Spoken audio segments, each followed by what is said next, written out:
So we are all ready to go on to the world famous Conch train ride around Key West. These tickets are $45 a piece. Kids under 3 are free. And we are super excited because we have never done this tour before. There's little Jojo behind us. And he's dying to go onto the train. Follow us. Hey Jojo.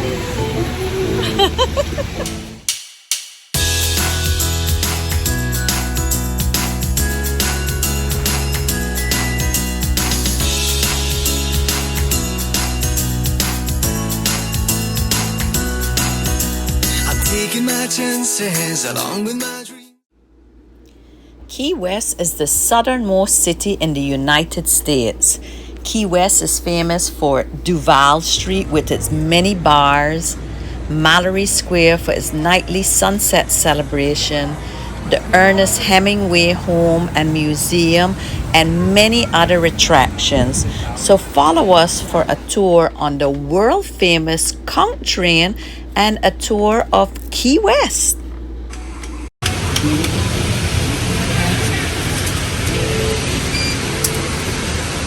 This white piece of paper that comes out is going to be your ticket. Show that when you want to get on.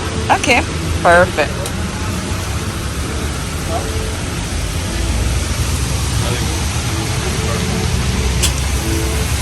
Oh.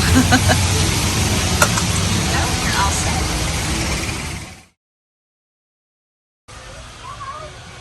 Key lime earrings.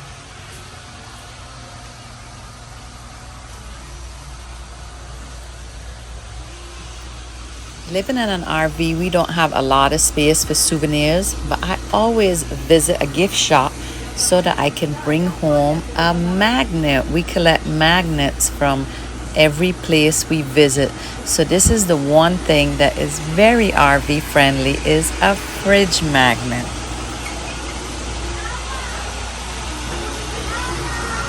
Yeah?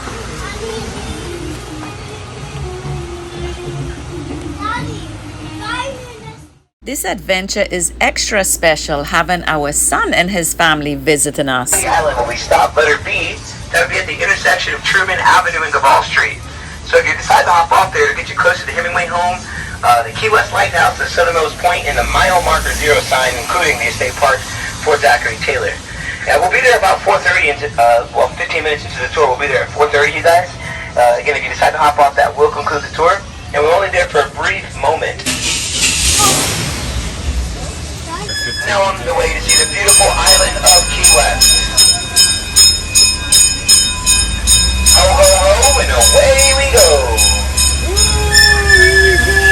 Alright, the first thing that we're going to make for the tour is going to be down the street to your right-hand side, which is our Key West Aquarium. And that there is the very first tour attraction that was built on the island, folks.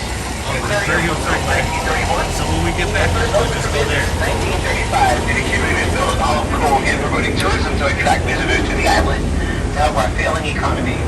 We still offer scheduled feedings of our marine animals inside the attraction until 5 o'clock this afternoon. So remember guys, when you're back in the area, if you'd like to have the opportunity to feed nurse sharks or sea turtles, you have that spot here at Mallory Square. Seeing for yourself, there's tons of museums and different gift shops and art galleries here in the area of Mallory Square, folks. Now my favorite one of them all will be the building across the street on your right inside. You'll find the building with cannons sticking out in front. And that is the Mel Fisher Maritime Museum. You see the You guys heard that story of Mel Fisher, the treasure hunter, by any chance?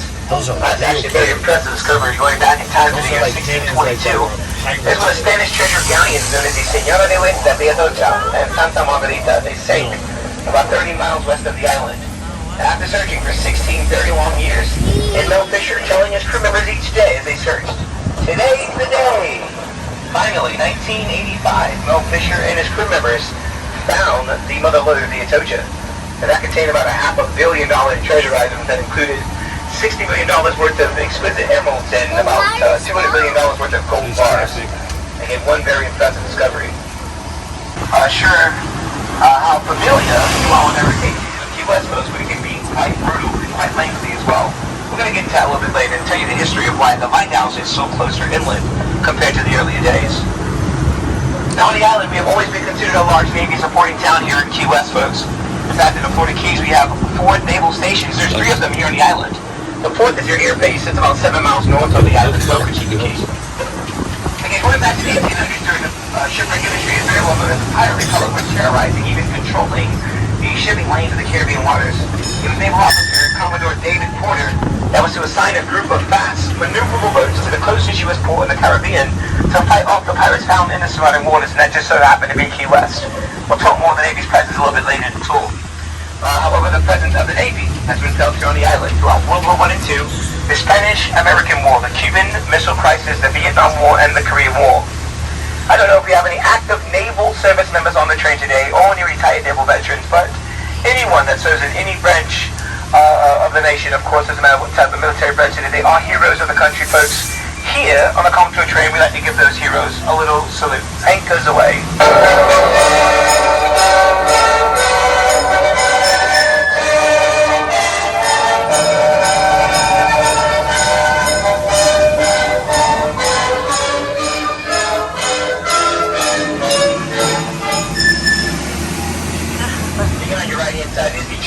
Naval Air Station, the housing or communication center for the Navy branch of the military. Congratulations, ladies and gentlemen. You are just a few feet away from the southernmost point in the continent of the United States, where everything is considered to be southernmost. We'll pass by the southernmost house, the southernmost house, the southernmost point guest house by the beach, southernmost beach resort. And again, congratulations. That will make you here on train number 102, the southernmost Conch train riders. Woohoo! Right now they say they were 85 miles further south in Brownsville, Texas. 385 miles further south in Cairo, Egypt. Now I know that picture is very rare and exclusive, but make sure you get a picture of even more rare and exclusive on your right hand side, southernmost trash cans. Alrighty guys. Molasses Street. I think we're going to continue on the tour here, headed down Whitehead Street, you guys.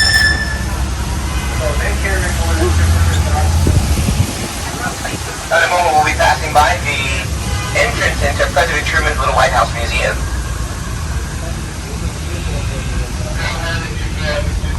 Uh-oh. These large green gates here coming up on our right-hand side are known as the Presidential Gates of Key West. They date back to 1906 when they were built. Once only open for U.S. presidents that would visit the island over the years. That included Kennedy, Carter, Eisenhower, Kaplan, and most notable Truman. I'm taking that tour, some of the things you'll find out former President Harry Truman. Well, in fact, he spent about 11 working holidays here on the island, and that would consist of poker playing, informal attitude, and wearing tropical theme shirts around the property. Remember, folks, it's top letter A for President Truman's Little White House.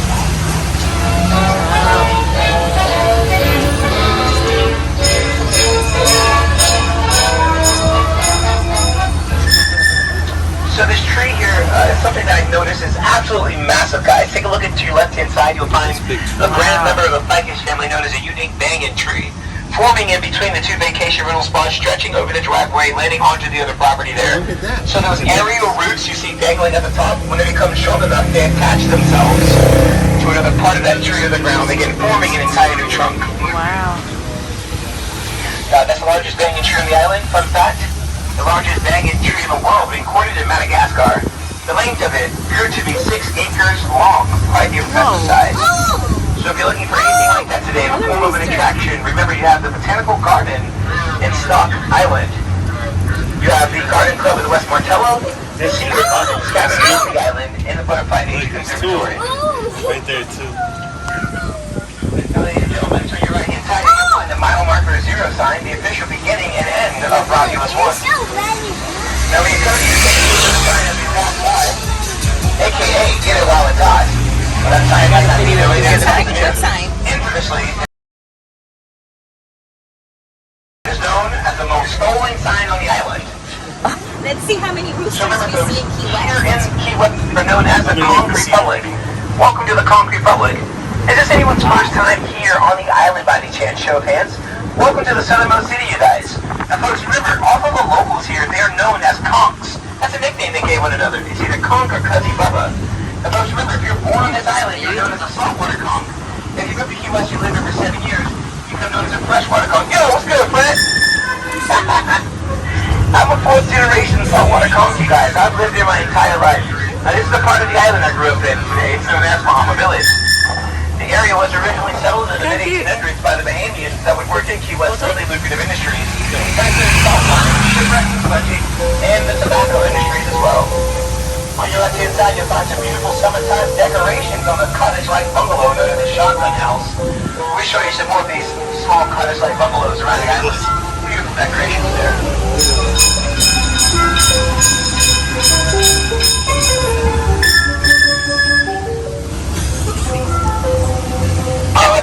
We'll pass by the beautiful Ernest Hemingway home behind the red brick wall built back in the 1850s. Shipwreck of Conch, ace and tip in the gorgeous French colonial architectural style had it built.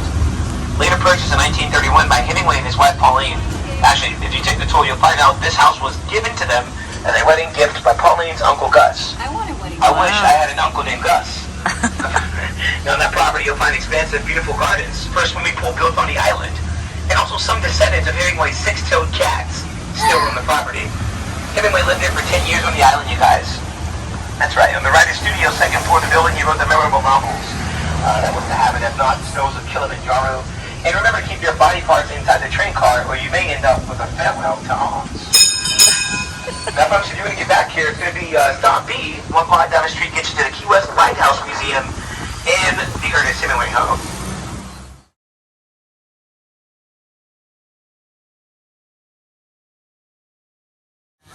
And folks, again, we're traveling here down on the world-famous Duval Street.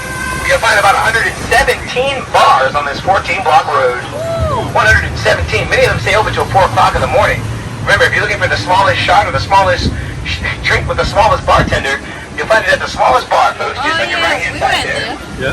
Pretty fun spot. Come check them out if you get a chance. Yeah, Sloppy Joe's on your left-hand side, folks. Original location of Sloppy's down the street. You'll find Captain Tony Saloon. It was Sloppy's from 1933 to 37. They moved in here. On your left-hand side, when Sloppy Joe Russell got into an argument, the owner of the building down the road increased the rent by $1 per week. Oh my Decided God. that was entirely too much. The faithful patrons were instructed to pack up the booze, carry the furniture, getting out of here. That's exactly what they did. Fish and authentic taste of Cajun seafood while in the Southern Mill City. They offered the left inside there. You got some relatively newer spots on the island, you guys. Fogarty's, of course, is the open air dining attached to it. The bar is Flying Monkeys. Flying Great Monkeys. spot to your left, folks. Definitely underrated. Now, if I was going to come back out later tonight and get a bite, I'm going to head over to Caroline's Cafe. Caroline's Cafe here on the 300 block of Duval Street. Again, if you're looking for a spot to get a bite later this evening, folks, please check out Caroline's Cafe just on your right-hand side there. All right, now we're going to continue, folks, traveling down the world-famous Duval Street. Remember, this is where they host the famous, or infamous, Fantasy Fest. By show of hands, has anyone heard about Fantasy Fest here on the island?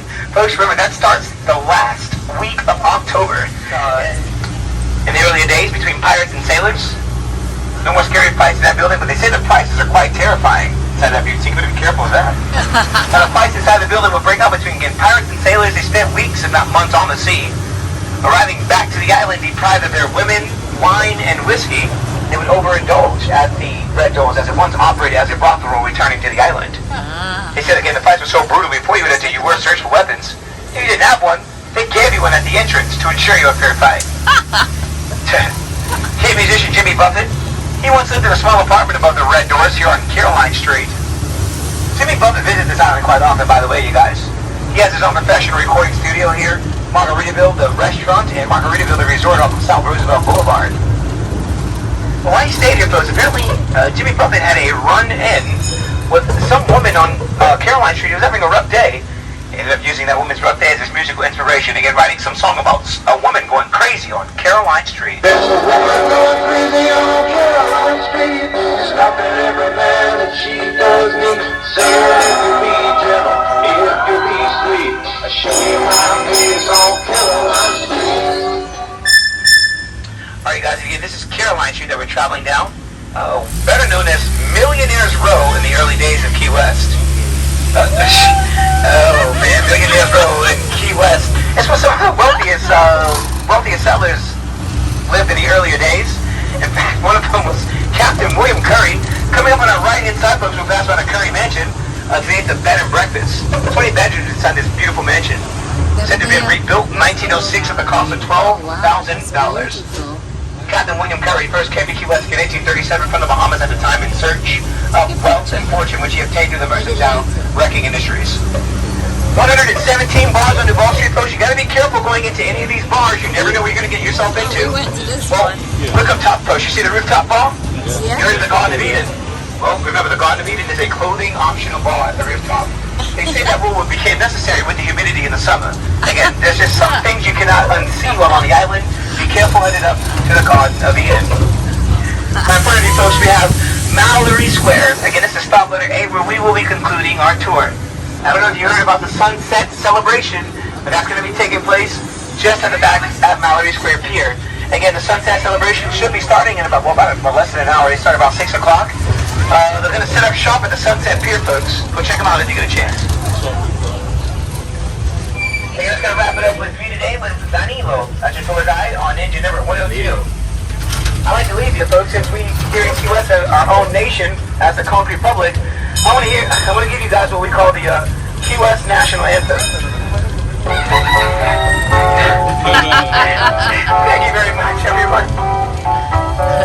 It's seriously been a pleasure, guys.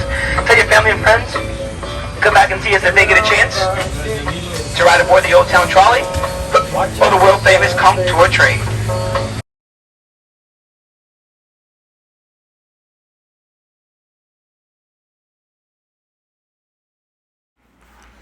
El Siboney restaurant is a family-owned restaurant since 1984. And the name Siboney originates before 1492. Cuba was populated by at least 2 distinct indigenous people, one being Siboney, and that's where the name came from. Our daughter-in-law Lily found El Siboney based on its great reviews. It's located in the heart of Old Town in Key West, but it's off the beaten path. They cater more to locals and their regular customers, and the food is excellent and the prices are really good.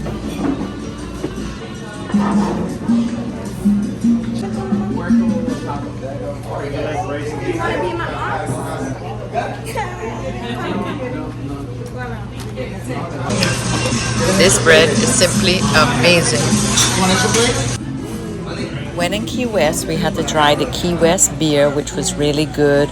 We had all different dishes, the coconut shrimp, the calamari, everything was so delicious. We highly recommend this place. The sandwiches look delicious. Is it yummy?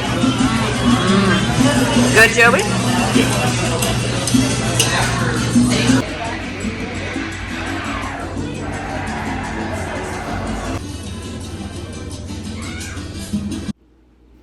And now we are heading back to Mallory Square for the famous sunset celebration and maybe pick up a few souvenirs as well.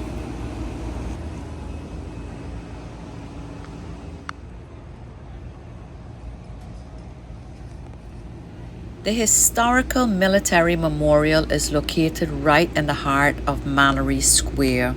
And this memorial is a circle of 10 storyboards which highlight all the military activities in Key West between the 19th and the 20th century.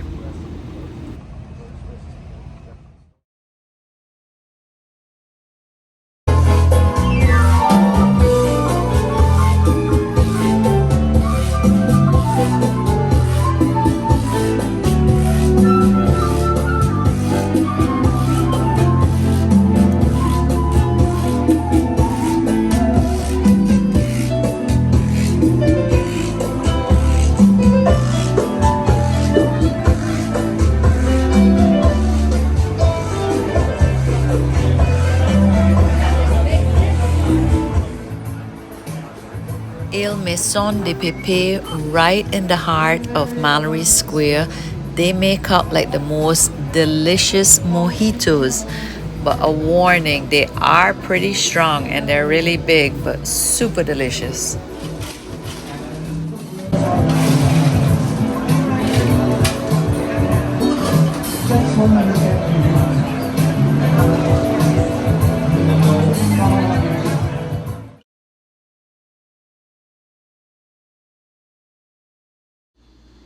There is also entertainment out on Mallory Square while waiting for the sunset. 1, 2, 3, bang!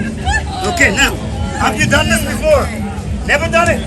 Everybody say, you can do it! You can do it! Hold on. That's part of it. Young man, get up. Come on. Get up. Get off the ground, kid. Come on. What the hell is this? Get off the ground. Here you go. It's a white man can't jump. I believe that. I believe that. Come on, kid. Come on. Yeah. Look at it. I'm going to have a hard time with you. Come on. Turn straight.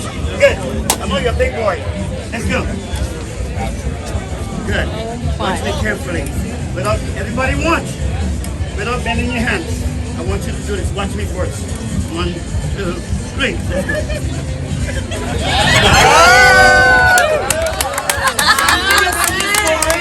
Don't let me down. Come on, don't let him down. Flex it. 1, 2, 3. Lift. Give up. Come on. All right. Let's go.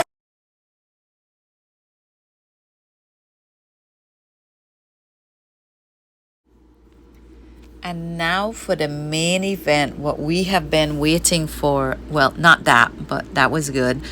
But this sunset, how beautiful is this? A perfect spot to watch the sunset is Mallory Square in Key West, Florida. I hope you've enjoyed this video. If you have, give us a thumbs up, subscribe, and hit that notification bell so that you will not miss our weekly travel videos. See you on the road.